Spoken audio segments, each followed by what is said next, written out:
여러분 안녕하세요. 좋은 아침입니다. 오늘은 10월 27일 수요일입니다.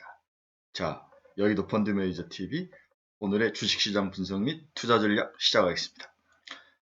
구독, 좋아요 버튼 한번 부탁드립니다. 결론부터 들어가 보도록 하겠습니다. 연말 시장의 반등 강도가 강할 것으로 전망된다. 그렇죠. 미국을 중심으로 해서 한국도 반등이 일어나기 시작하는데요. 이미 모든 악재가 선반영된 그런 케이스라고 볼 수 있습니다. 이제 기술적 반등 정도는 충분히 가능할 거로 보고 있는데요. 코스피 기준 3150까지는 존버 전략, 존버의 영역이다. 이렇게 말씀드릴 수 있습니다. 이때까지는 개인적으로 꼼짝 말고 기존에 가지고 있던 종목을 깔고 앉으셔야 됩니다.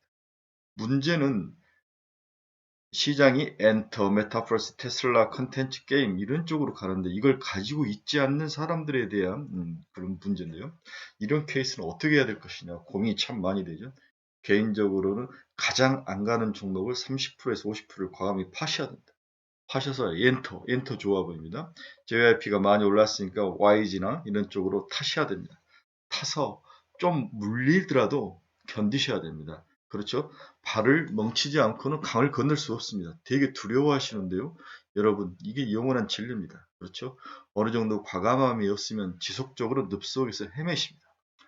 오늘도 시장은 엔터, 메타버스, 테슬라, 컨텐츠, 게임 등의 강세가 지속될 것으로 전망됩니다. 한번 시장 트렌드가 정해지면 중간에 약간의 흔들림이 있지만은 이들이 시장을 지속적으로 리딩을 합니다. 위메이드가 20만원 될 때까지는 일단 간다고 보셔야 됩니다. 뒤에서 말씀드리겠지만 위메이드가 이제는 플래그십 시장의 대표 종목이 되어버렸죠. 네. 자, 또 하나의 우리의 관심사는 SK 하이닉스가 귀환합니다. 그렇죠? SK 하이닉스가 최근에 지속적으로 상승을 하고 있는데요. 네, 외국인과 기관이 동시에 매수하는 그런 모습을 보이고 있습니다. 반도체가 바닥을 치고 기술적 반등 정도가 이루어질 가능성에 우리가 주의가 필요할 것 같습니다. 관심이 가져야 되죠. 삼성전자는 여전히 7만 전자를 깼다 맞다 하는데요. 삼성전자는 이재용 회장이 미국을 가야 문제가 해결될 것 같은데 투자가 이루어질 것 같은데 반대로 SK 하이닉스는 뒤에도 이야기했지만 낸드 쪽이 실적이 좋습니다. 생각보다 실적이 좋고 4분기도 4조 이상의 실적이 전망됩니다. 삼성전자는 TSMC와 인텔과 치열한 비메모리 싸움을 해야 됩니다.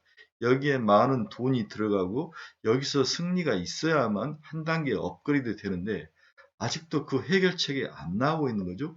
그래서 세상 사람들에게 뭔가 네가 뛰어나다, 매력적이다, TSMC보다 매력적이다, 인텔보다 매력적이다는 걸 증명을 해야 합니다. 그게 제가 봐서는 2021년이 되지 않을까, 2022년, 내년이 되지 않을까, 저는 개인적으로 그렇게 예상을 하는 거죠. 일단 SK 하이닉스가 순수 D램 쪽에서의 바닥 탈출을 시도하고 있습니다. D램 가격은 여전히 하락이지만 생각보다는 하락 폭이나 하락 속도가 줄고 있습니다. 낸드 쪽에서는 드디어 BP를 넘어서는 그러한 호실적을 지금 보여주고 있습니다. 긍정적입니다. 일단 오늘부터는 SK 하이닉스를 중심으로 한 반도체 전 공정에 대한 관심을 가져보시길 바랍니다. 자, 마지막 결론으로 연말 소비 증가에 대한 기대감은 가능할 거로 보입니다. 특히 이제 우리가 관심을 갖는 것은 윗 코로나주 내부에서도 차별화가 전망된다. 그렇죠? 네. 화장품이나 이런 쪽은 실적이 별로 안 좋은데 의류, 그렇죠? 의류나 먹고 마시는 쪽, 편의점 이런 쪽에는 수혜가 좀 전망되는 양극화가 될 확률이 많습니다. 이러한 점들을 잘 구별해서 일단 가는 놈 쪽을 타셔야 됩니다. 지금 가는 놈만 가는 그런 시장이죠. 여러분들이 이걸 기억하시고 좀 고평가됐다는 생각이 들더라도 가는 놈에게 배팅하는 그런 와이즈한 투자 전략을 여러분들에게 추천합니다. 전일 미국 시장 간단하게 요약해 드리겠습니다. 첫 번째는 뉴욕 증시가 상승 마감했죠. 다우 거래 3거래일 연속 상승하고 사상 최고치를 경신했죠. 그렇습니다. 알파벳의 실적을 발표했는데 매출액 주당 수익률은 예상을 상했는데 시간에서는 약세를 보이죠. 네, 마이너스 2.3% 정도 하락하는 모습을 보이는데 반대로 MS도 실적을 발표했습니다. 매출액 주당 수익은 예상을 상회했습니다. 그런데 알파벳과 다르게 시간에서 상승하는 모습을 보이죠. 아마 이것들은 4분기나 내년 전망을 어떻게 시장이 평가를 하느냐 이 차이인 것 같습니다. 버라이전과 아마존이 위성 인터넷 시스템을 서로 협업해서 연결하기로 했다. 그렇죠? 내부적으로 5G를 뛰어넘는 그 무언가를 지금 시작하는 거, 이게 미국의 힘이죠. 그렇죠? 우리나라는 조금조금한 거 잘 만들고 잘 건설하는데 미국은 빅 아이디어, 그렇죠? 한꺼번에 판을 뒤집는 그 능력, 이건 돈과 실력과 플랫폼과, 그렇죠? 인적 자원을 가지고 있기 때문입니다. 이게 미국의 힘이다. 오늘 시장에서 또 가장 눈에 띄는 것은 미국의 8월 주택가격 지수가 전년 수치 대비 역대 최고치를 유지했다. YOY는. 그러나 전월비 대비로는 살짝 하락하면서 부동산이 이제 꺾이고 있는 것이 아니냐, 이런 모습을 보이고 있습니다. 케이스 실러 지수가 그렇게 나왔다는 거죠. 우리나라도 지금 대대적으로 부동산을 두들겨잡기를 하는데 이건 양날이 칼이죠. 또 이렇게 가다가 다음 정부의 경제가 안 좋으면 또 부동산 살리기 또 해야 됩니다. 왜 이러한 멍청한 짓을 하는지 참 머리 아프죠. 또한 최근에 대출들을 많이 쪼이는데, 저는 여러분들이 말하지만 과거와 지금의 차이점은, 굴뚝 경제와 지금의 차이점은 그 대출을 가지고 뭘 샀느냐, 이게 가장 핵심이죠. 같은 1억을 빌리더라도 이걸 가지고 단순하게 소비를 했느냐, 아니면 이건 가지고 튼튼한 삼성전자와 테슬라를 사고 엔비디아를 사느냐, 여기에 대한 깊은 퀄리티 있는 분석이 필요하죠. 시대가 변했는데 현 정부의 리더들은 단순하게 양이 증가했다고 두들겨 잡는 이러한 상태는 아닌 것 같아요. 정말 이건 시대에 뒤떨어진 모습입니다. 삼성전자가 50%가 빠지겠습니까? 집값은 빠질 수 있습니다. 그렇죠? 주식을 하거나, 과거에는 주식을 해서 날려먹을 수도 있죠. 기업들이 파산도 많이. 지금은 삼성이 여러분 50%가 빠지겠습니까? 엔비디아가 50%가 빠지겠습니까? 이렇게 돈을 빌려서 어디에 뭘 투자했느냐, 이 세밀한 퀄리티에 대한 측정이 필요한데 이게 우리나라 정부가 약한 것 같아요. 이런 면에서 기업들이 이렇게 대출을 막아버리고, 기업들도 힘들게 하고 개인들도 이제 주택을 막아버리고, 그럼 웰스 이펙트를 대체 어디서 해서 경제를 살리겠다는 겁니까? 저는 정말 답답합니다. 웰스 이펙트의 최고는 주식입니다. 주식에서 돈을 벌어야 자동차도 사고 옷도 사고 자녀들에게 투자도 하고, 그렇지 않습니까? 주식을 살리는, 그래서 시스템을 좀 보강해 주고 주식이 잘 건전하게 육성할 수 있도록 기업에 대해서 투명하게 뭔가 하고, 이런 조치 쪽으로 가야 되는데 대출만 줄이고 있습니다. 정말 화가 나는 정책이라고 생각하죠. 이건 아닌 것 같습니다. 자, 마지막으로 중국이, 중국의 모 부동산 회사가 이제 돈을 또 못 받는, 그런 회사가 하나 또 나온 것 같아요. 네, 중국의 부동산은 지속적으로 문제가 있는 것 같은데 중국 정부가 크게 죽이지도 않지만 살려주지도 않습니다. 과거와 다른 거죠. 내부에서 구조조정을 하겠다는 의지가 강한 것 같습니다. 테슬라 주가 한번 볼까요? 오늘 뭐 한 7%까지인가 상승하다가 살짝 막판에 마이너스 0.67% 밀렸는데요. 너무 많이 오른 거에 따른 차익 이익 실현이죠. 제 생각은 좀 기다가 다시 올라갈 것 같습니다. 저는 1200달러까지 갈 거로 예상을 하고 있습니다. 오늘 애플의 주가는 큰 변동은 없었습니다. 애플이 150달러 선에서 지속적으로 트라이를 하고 있는데 넘어가지 못하고 밀리고 살짝 오르고 행보 국면을 보이고 있습니다. 필라델피아 반도체 지수 보겠습니다. 16개 종목으로 이루어진 필라델피아 반도체 지수는 살짝 소폭 상승하면서 마쳤습니다. 다음은 비트코인 보겠습니다. 비트코인은 살짝 빠졌죠. 마이너스 1.07% 빠져서 61,997.7달러. 제가 봤을 때는 이 정도 가격이 거래되죠. 너무 많이 오른 거에 대해서 어느 정도 조정을 받으면서 가는 게 맞는 것 같습니다. 앞에서도 살짝 언급한 엔비디아입니다. 오늘 6.7%나 올랐습니다. 247.17이죠. 저희 카페나 제가 운영하는 유료 카페나 다음에 블로그에서 엔비디아는 장타로 가져갈 만하다.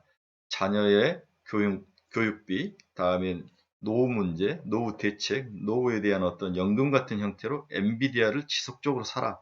이렇게 강조를 굉장히 많이 했죠.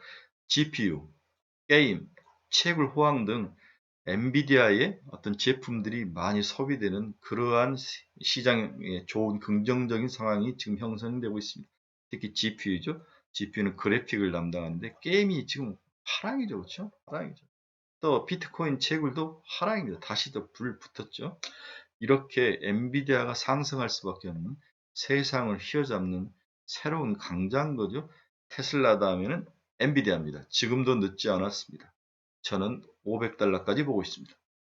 어제 채권금리 한번 보실까요? 네, 채권금리 미 국채 10년짜리는 1.61%. 어제가 1.6이었으니까 거의 변동이 없죠. 30년짜리는 2.04%, 거의 변동이 없습니다. 2년짜리는 0.45%, 어제가 0.44%였는데 거의 변동이 없습니다. 금리는 의외로 안정적으로 움직이고 있습니다. 유가도 한번 볼까요? 유가도 큰 변동이 없습니다. 84,097달러, 그래서 거의 뭐 0.9% 정도 올랐는데 유가가 오름폭이 조금씩 둔화되는 모습을 보이고 있죠. 하지만 유가는 90달러 이후에 가야 100달러를 한번 찍고 와야 유가가 멈출 거로 예상을 합니다. 그러나 이제 거의 다 온 거죠. 이 정도부터는 이익 실현하는 물량 가운데 어떤 트리거가 생기면 유가도 확 빠질지도 모릅니다. 예를 들어서 뭐 누가 증산을 더 한다든지 소련이 구체적으로 가스를 공급을 늘린다든지 이런 실행 조치가 있다면 유가는 꺾여 내려올 확률도 있습니다. 이런 면에서 유가에 대한 배팅은 이제 하시면 안 될 것 같습니다. 이제는 이익을 실현 차원이지 추격 매수 사항은 아닌 것 같습니다. 환율 한번 보겠습니다. 1167원. 네, 얼마 전만 해도 뭐 1200원을 찍고 난리 부르스를 쳤는데 벌써 1167원까지 원화가 강세가 된 거죠. 네, 주식시장 쪽으로 외국인 자금들이 일단 들어오는데 이게 이제 유가와 연관인 거죠. 환율과 연계가 있는 거죠. 환율이 빠지기 때문에 강세로 가기 때문에 외국인 자금이 들어온 모습도 있고 외국인 자금이 들어와서 주식을 사면서 환율이 빠지는 거 있고 둘이 수레바퀴처럼 함께 어울려 들어가는데 일단 환율이 안정적인 모습을 보입니다. 이게 현재 주가 상승의 큰 동력, 외국인들이 국내 시장에 자금을 태우는 좋은 동력으로 작용하고 있는 것은 확실합니다. 시장 인사이트 간단히 보겠습니다. 어제 3분기 국내 GDP 경제 성장률이 발표가 됐는데 거의 4%죠. 3.9%가 걸리는데 지난 분기에 YOY로 6%였다가 4.0으로 떨어졌죠. 네, QOQ로는 0.3%가 올랐습니다. 이제는 슬로우화 될 거라고 예상을 했는데 생각보다는 좀 낮게 나온 것 같아요. 그런데 우리가 경제 성장률을 이루고 있는 여러 요인들 중에서 민간 소비를 보십시오. 이게 지난달이었는데 이번 분기는 이렇게 빠진 거죠. 민간 소비 쪽에서 일단은 경제 성장률을 깎아먹는 요인으로 작용했습니다. 정부 소비는 뭐 그렇게 많이 약해지진 않았죠. 물론 약해지긴 했지만 여전히 플러스입니다. 건설 투자가 여전히 안 좋죠. 그렇죠? 설비 투자도 안 좋습니다. 그렇죠? 그 다음에 재고 증가율은 뭐 큰 변화가 없고요. 그런데 그나마 수출이 플러스로 돌아서면서 이 모든 마이너스를 지금 커버하고 있는 상황이죠. 수입도 살짝 마이너스로 들어가고 그래서 순수출은 플러스 0.8, 그렇죠. 순수출이 현재 우리나라의 경제를 버팀목이 되고 있다. 이렇게 이야기를 하셔야 됩니다. 문제는 이제 4분기와 내년인데요. 4분기도 상당히 안 좋을 것 같습니다. 3%대 중후반 정도 나올 것 같고요. 내년에는 2.9, 3%대, 운이 좋으면 3%대, 안 좋으면 2.5%대 경제 성장률을 전망하고 있는데요. 걱정은 스럽습니다. 정부의 좋은 대책, 그리고 소비라든지 코로나가 좀 빨리 걷어지고 빨리 사라진다면은 우리가 생각하는 것보다 훨씬 더 높은 경제 성장률을 이룰 수 있다. 이런 그런 긍정적인 가정을 하죠. 지금 시장에 나와 있는 전망은 내년에도 코로나가 어느 정도 지배를 하고 아주 악조건을 가정한 건데 저는 좀 그렇게 보지 않습니다. 코로나가 좀 없어지고 위 코로나를 지나서 엔드 코로나 끝난 상태에서 내년 중하반기에 가서는 경제가 우리가 생각하는 것보다 훨씬 더 좋아질 확률이 있어 보입니다. 그래서 이 부분은 너무 걱정하지 않으셔도 될 것 같습니다. 전일 시장을 한번 정리해 드리겠습니다. 메타버스죠.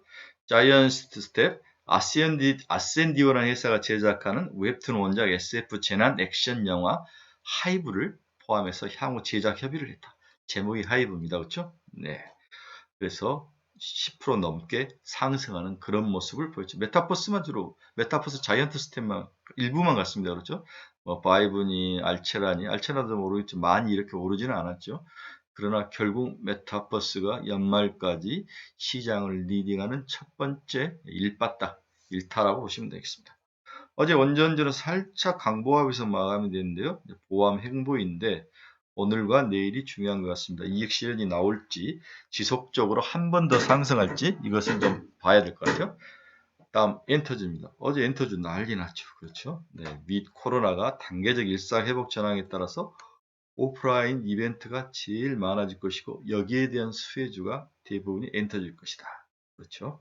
오징어 게임 이외에 국내 컨텐츠 회사들이 오프라인 공연이라든지 이런 거에 대한 수요와 가격 증가 이런 것들이 아주 큰 것 같습니다. 다음에 이제 어제 드라마 제작은 A스토리는 연이틀 이제 하락을 하면서 조정 장세에 들어왔는데요. 오늘 정도 조정받으면 뭐 큰 조정 끝날 것 같습니다. 네, 국내 기관 투자가들이 지속적으로 매도를 하고 있는데 외국인은 또 팔지는 않고 있더라고요. 네, 제가 봐서 A스토리는 이제 스토리가 중요한 것 같습니다. 좋다. 우리가 CG 다 포기해주고 이해해주마. 향후에 얼마나 재밌는 스토리가 전개되느냐 이 싸움인 것 같아요. 그렇죠. 네. 2차 전지는 어제 소폭 상승 마감했습니다. 대주전자만 2% 이상 상승을 했는데요. 2차 전지는 하락보다는 옆으로 길 확률이 있습니다. 테슬라가 꺾이지 않는 이상 2차 전지는 우리가 생각한 것보다 큰 폭의 하락은 없을 거로 보입니다. 좀 쉬어야죠. 그렇죠. 너무 빠르게 달려왔기 때문에 좀 쉬어서 에너지를 좀 축적하고 다음에 연말 양도세 좀 두들겨 받으면서 가격 조정을 살짝 받고 그래야만 내년에 더 많은 가치와 매력 포인트가 생기는 거죠. 이런 면에서 2차 전지는 살짝 조정 박스권에 들어갈 확률이 있다. 제가 그렇게 어제 이야기했죠. 네. 조선주는 어제 소폭 상승 방인데 좀 하루 이틀 더 지켜봐야 됩니다. 반짝하고 말 건지. 네, 저는 뭐 반짝하고 말 확률이 높다. 어제도 이야기했는데 그 이유는 조선주가 바닥을 친 건 확실하지만 다른 섹터에 비해서 매력이 많지 않아요. 메타버스니 엔터니 원전이 이런 주에 비해서는 매력이 그렇게 크지는 않습니다.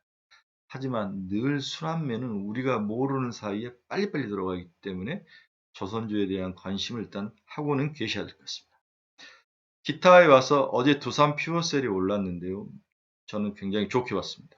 네, 수소연료 에너지가 국내에서만 사용되다가 이제 중국에 수출을 하기 시작했고 이러한 것들이 새로운 성장 동력으로 두산 퓨어셀에 작용할 거라고 보겠습니다. 저는 좋게 봤습니다. 여러분 관심 한번 가지시기 바랍니다. 네이버, 카카오, SK 바이오센스, 셀트리온 등을 외국인들이 매수를 했는데 이건 사실 뭐 제가 봐서 인덱스 형태의 매수가 많은 것 같아요. 뭔가 좋아서 보기보다는 SK 바이오센스, 셀트리온은 그렇기였다면은 인덱스 형태의 자금이지 않나 그런 생각입니다. 하지만 네이버와 카카오는 이제 바닥 이미 쳤죠. 꾸준히 야금야금 상승할 거로 보고 있습니다. 그래서 안정적인 종목을 원하는 우리 친구분들에게는 네이버, 카카오 추천할 만합니다. 지금 들어가도 늦지 않으십니다. 마지막으로 금일 투자 전략 말씀드리겠습니다. 공격적 매수 본능이 좀 필요하다. 그렇죠? 이미 시장은 바닥을 탈출하고 반등의 강도를 시험하고 있다. 메타버스, 엔터, 위코로나주가 시장 리더를 자리잡고 있는 가운데 가장 중요한 삼성전자, SK하이닉스가 바닥을 탈출하는 모습을 보이고 있어 반도체의 기한, 왕의 기한에 대한 살짝 기대감, 여기에 대해서 관심이 필요한 거죠. 결국 이 장은 우리가 그렇게 애달게 요구한 왕의 기한이 필요합니다. 반도체 기한이 필요하죠. 연말 치열한 두 달간의 전쟁이 예상되는 가운데 모든 악재가 거의 다 선반영된 부분이 있죠. 그리고 2022년 윗 코로나, 엔드 코로나 여기에 대한 기대감들이 시장에 반영될 거로 보입니다. 연말 소비 시즌 매우 강력한 연말 소비 시즌이 나타날 거다. 그러니까 디스카운트를 안 해주는 행사, 그 행사들이 없으면 사람을 더 애달게 하는 거죠. 지금이라도 사야 되는 거 아니냐, 물품을. 이런 생각이 강하게 작용할 거로 보고 있습니다. 그래서 회복 초기 국면에 강한 상승이 늘 나타납니다. 그렇죠? 네.